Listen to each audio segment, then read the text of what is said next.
jigéen ak jigéen ah kay ñun ñëpp on est des femmes ak ñoo féministes mais toutes les femmes ne se valent pas déedéet jigéenu jàmbaar yi xamee nañ leen. président Macky Sall lii nii maa ko jiite woon 2019 jiitewaat ko 2022 kon lii kenn mënu ma cee turiande muy jàll mënut a nekk. wane nañ ne yàlla du fay wax fàtte jëf liggéey la nag boo xamante ne yombul woon ci ñun.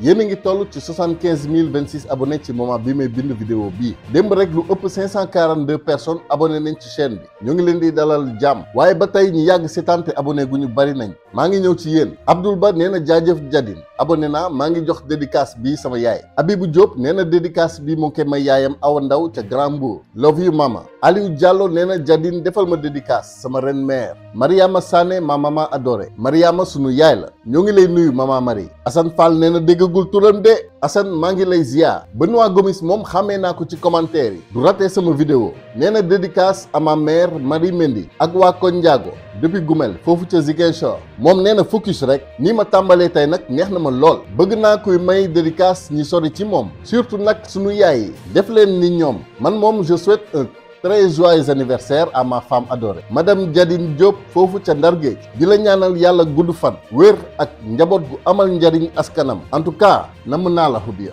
tey nag vidéo bi jigéen ñi am ngeen ci wàll pare gu ma ci dédicace yi bari na lool macha allah maa ngi ñëwaat ci yéen ci kanam tuuti incha allah seetaan leen vidéo bi ba mu jeex képp kuy jigéen tàmbalee ko ci ndey ji réew ba ci sama ndeyu bopp message bii yaa ko moom. Donc il faut jamais oublier que la principale source de notre problème de tout ce qui arrive c'est un côté c'est une personne boo gisee tey ñuy naan diw dugal na parrainage diw dugal na c'est parce qu'il y a un problème boo xam ne c'est général ça concerne tout le monde donc moo tax man je ne serai pas long mais je voudrais juste appeler les Sénégalais à la mobilisation ba pare ñu bañ a divertir c'est-à-dire ñu xam ne en fait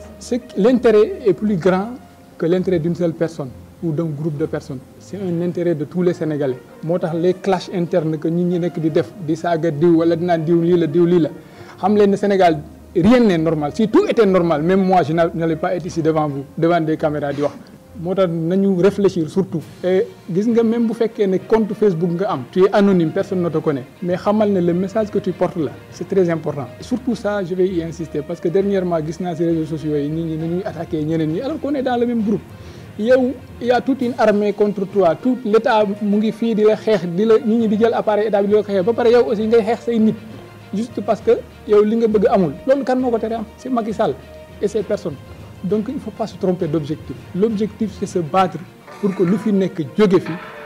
pour que sénégalais yi mën a dundaat lu ñu nekkoon pour que intérêt général Sénégal bi ñu préserver ko maa ngi leen di nuyu di leen gërëm di leen sant. pour préserver intérêt Sénégal capitaine Touré nee nañu moytu divertissement yi bari na lool ay fànn gis ngeen jamono ji par exemple ni lamb bëree mësul mel nii ci ay grands combats mais bon bref kan bi tamit mu ngi ñëw ci moment bu sensible ci sunu libération ku ni Sénégal nag ne jigéen ku ni Sénégal sa xel lu mu gàtt dina dem ci talaatay ndeer bañoon ku leen noot ak teg leen lu wute ak ngor bañoon ko xaawi seen sutura tax ñu dugg ci taarixu réew mi ci duggin bu metti ci xol naam waaye cër lañ ci jëlee abadan daayman lii moo tax su ma gisee jigéen buy xeex ndax réewam su ma nee xeex nag waxuma yàq ak taal balaa ñu may jiiñ appel à xawma lan mais xeex wolof la rek bu ñu ko waxoon ci kàllaamay nos chers ancêtres les Gaulois utiliser le mot résister peut-être du graaw waaye xeex nag bari na ay façon ni ko capitaine Touré waxee jàllale ay message yu positif yu mën a jëmale réew mi kanam sax ci la même bu dee benn doomu aadama moo koy dégg jarul xeeb mu ngi jël li nga xam ni moo tax moom mu nekk son excellence le président de la république tëj ay nit ci article 80 ak ci leneen ak leneen di ko fawe ndax tey bu ñu demee ba jëm ci élection présidentielle war a tànn ñi ëpp dayoo ñi ëpp légitimité ñi sénégalais yi bëgg ñi sénégalais yi xàmme nga jël sa conseil constitutionnel jël na administration mel ni ku yor tame yu réet boo fattee ñetti baaraam tame yu réet bu ñu fattee ñetti baaraam benn baaraam bi Ousmane Sonko bu mu jàll moom nga fatt ci tame bi ba ca des képp ku ko xam ku ko bëgg ku ko jege ku ànd ak moom ku safoog moom bu mu jàll ba ca des nag sa yaama neex loolu moom mooy pour layal ko ndax am na candidat yoo xam ni pour layal la am na ñoo xam ne sax jëm nañ leen téyelu pour ñu bokk ci coow yi ñu téye bu ko defee ku wax ñu wax ku wax ne dañ naa téye ñu ne ak manit yokku ci débat bi di wax rek jël dëkk bi def ko man la neex maa tey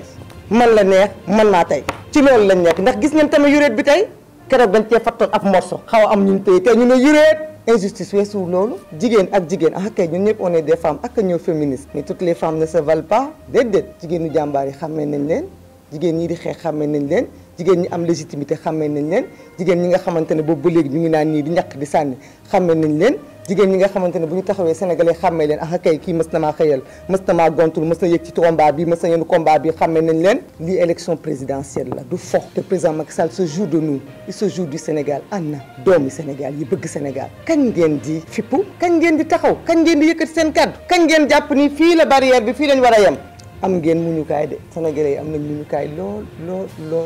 fii ñu toll nii nag kenn umpalewul li Sénégal bëgg waaye film moom film la rek li neex scénariste bi képp la ñëpp di gis wallaay Azim ñi ñoo xoromu rek en tout cas Bassirou Diomaye validé nañ ko et c'est déjà ça li may wax nag c'est simple mbir mi loxo yàlla daf ci fees dell te ñi nekk ci biir ñoo ko gën a xam ñoom dañuy dund loolu en direct yàlla nag bu yónnee nga toroxal mu yónniwaat nga tëj mu yónniwaat nga rey moom mooy teewal boppam te foofu lañ ci toll la nature veut que l'Afrique se libère ku am tarafatal ay nit ci yaakaar ni am nga doole boo mën a xeexeek saa borom nag bon courage en tout cas intérêt commun bi national et continental mooy Sénégal moomaat boppam sunu njiit actuel yi tamit boo leen seetee loolu ci yéen la des en tout cas barigo ci mbartal la jéem ko puus mu dem moo gën taxaw ci kanamam di ko jéem a kal Maïmouna Bousso nag wax na lu am solo toutes les femmes ne se valent pas qui est qui that is the question. tey am ngeen une mauvaise nouvelle c'est vrai parrainage bi éliminé nañu mais je suis sûr que c'est pas une surprise pour vous je suis sûr que xaaroon ngeen ko sant yàlla am na ñeneen ñoo xam ne pour éliminer leen comme vous le savez dañ leen yóbbu kaso ñooñu man gënuma leen am na ñoo xam ne tey jii taqale nañ leen ak seen njaboot loolu yëpp di ay pexe yoo xam ne ñu ngi koy teg ci réew mi boobaak léegi mais permettez-moi de remercier et de féliciter tout le monde ñëpp ñi nga xam ne ñu ngi ci gëm sa bopp ñëpp ñi nga xam ne ay alliés gëm sa bopp lañ ñii ne Bugs Bunny man ma ni Bugs Funny c'est dommage nag Bugs ku ma yàgg neex la jaar-jaaram yàggoon nekk une énorme source de motivation ci man mais daal vraiment xam ngeen kan la ma Bugs di jox xam ngeen ko kay Grand Laye ci série Idole c'est mon avis nag li ma ko xaw a mere mooy ba tey dama am impression que ni ci ñi ñu génnee pour légitimer la bokk sur la vraie et véritable tribune nationale maanaam fa ko askan bi bëggee dëgg-dëgg man gëmuma ni Bougane dina taxaw gauche Sonko ci digg bi ak qui que ce soit à côté les hommes du système passent loolu moom comme il était une fois les anti-systèmes trépassent Sonko ci mbuus au même pied que Bugs Funny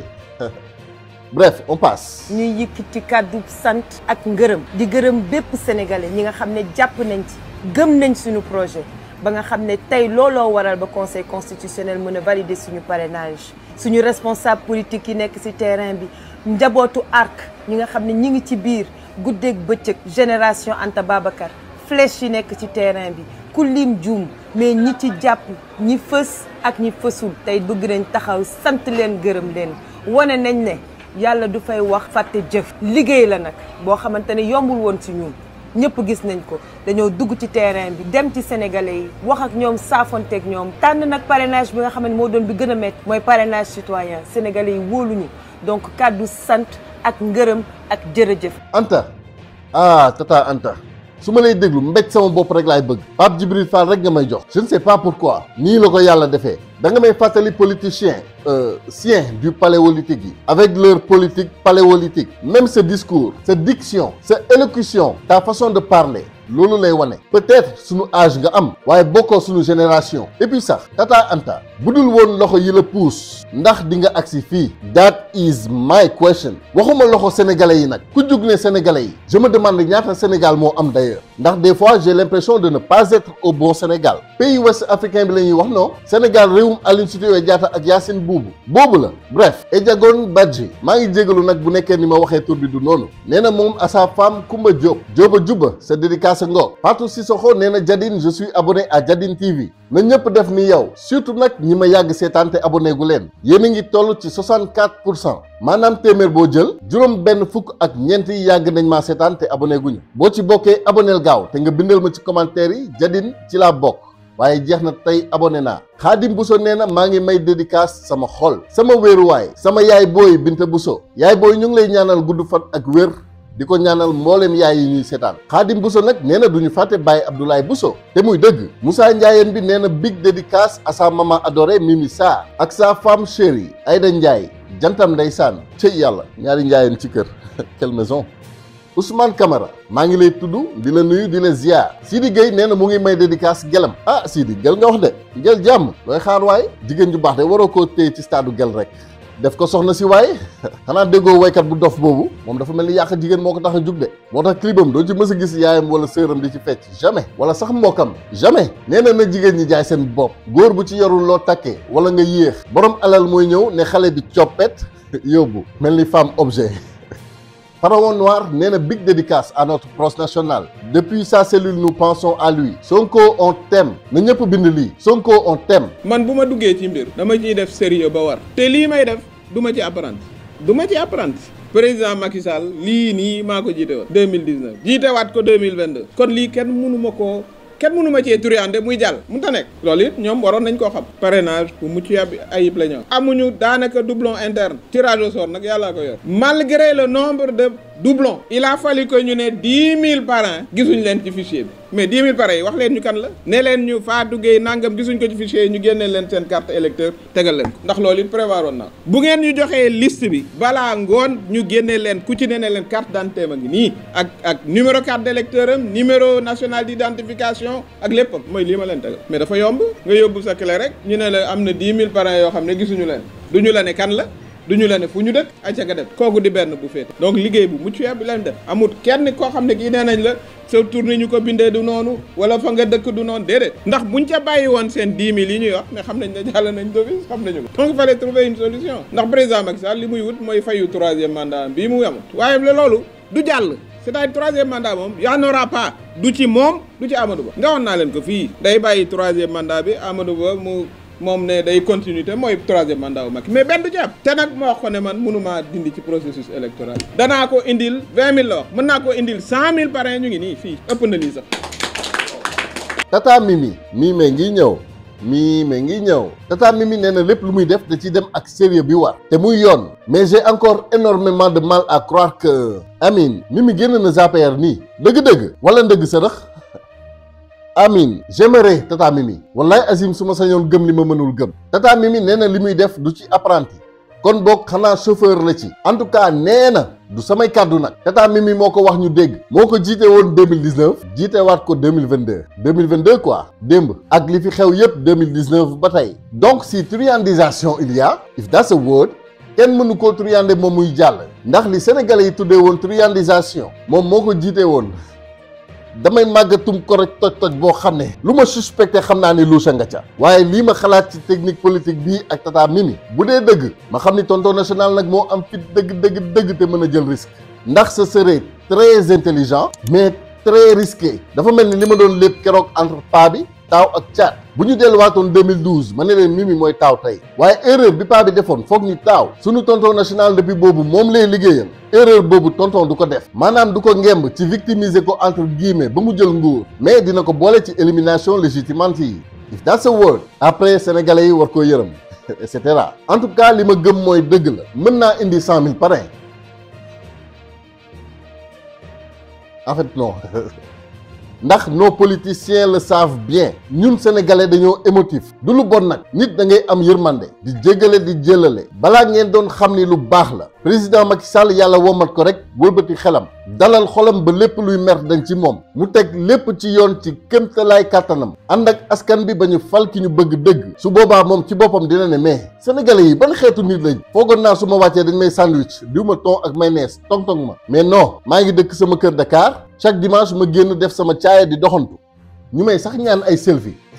doy na waar malheureusement suñu émotionnalisation boobu if that's a word politiciens yi dañ ko instrumentaliser contre nous loolu moo tax finalement mu mel ni vague de haine dafa tuuru ci réew mi mel ni tsunami mais dëgg-dëgg sénégalais melul nii ñu bëgg a imposer xol yi tàng saagante bañante waxante lu bon ak lu ñaaw di ko jëfante loolu du ñun n'est-ce pas Tata Marème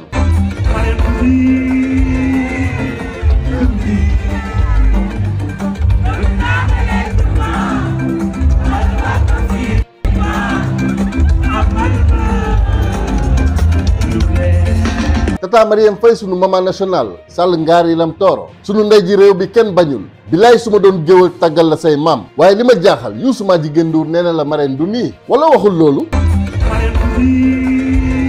dafa mel ni loolu la wax de wala maa déggul waaw loolu la wax kay borom réew mi nag nee na mbaa yéen a ngi pare toxu bi di ci profiter di la nuyu frère ba ngay door a accéder sénégalais yi de nee nañ ngalla waay ndax yàlla pale xeeñ cuuraay ah merci waay toggal nga ñu ceebu jën penn mbay lenn rek moomu ci jaaxal ndab li de am na ñu ko bëgg xajamal xam naa sax doo ci yëg lu bari mais bon ñu waslu ci àq rek c'est bon nag ñu gis la ngay béggee c'est bon ñu gis la nit ñi bu lay approché nga naan garde bi nañ leen bàyyi xam naa ni garde du corps bu la moytuwul moom bés diñ ci mbéj kenn pour notre grand bonheur mais yaay booy nous avons bien ri et dansé waaye pendant ce temps là de am na ñuy jooy te ba tey noppeeguñu ani Amadou mbaa mu ngi ca régime ba borom réew mi moo wax dafay régime nag du samay kàddu en tout cas xam naa ay xale yoo xam ne lekkuñu naanuñu ndax gisuñu seen baay. defe naa xale ku ko privé loolu rek privé nga ko vie te xale amul lu dul loolu mais ñu toog yar suñuy doom muñ loo leen mais trop c'est trop aussi ñu jël rek teg lépp ci loxo yàlla te xam ne xel ni incha allah population sénégalaise xam nañ li ñuy dund autorités yi aussi nañ xam ne xel ni ñoom it dañoo yor njaboot ku teg njabootu jàmbur loo xamante ni metti na toogal nga toog nga réfléchir nga ni lii ndax suñ ma ko tegoon sama njaboot dinaa ko mën a supporter parce que defe naa kenn ku nekk da ngay jël sa bopp di ko miiré ci sa morom bu ko defee boo koy teg rek di nga gëm naa doo ko teg loo xamante ni moom du ko mën a bañ a àttan. lii régler problème Sénégal lu simple la pourtant déjà ñu xam ni ñun la nous dans nous ñoo bokk ndey ñoo bokk baay étranger moo jógee ca xaj ne moo ñu moom suñu xaalis sax mooy décider lu muy doon làkkam la ñu war a làkk tem sax ñuy rouler ay ku ànd ak moom mu teral la ku wuteeg moom mu toroxal la pourtant il suffirait ñu am njiit bu sañ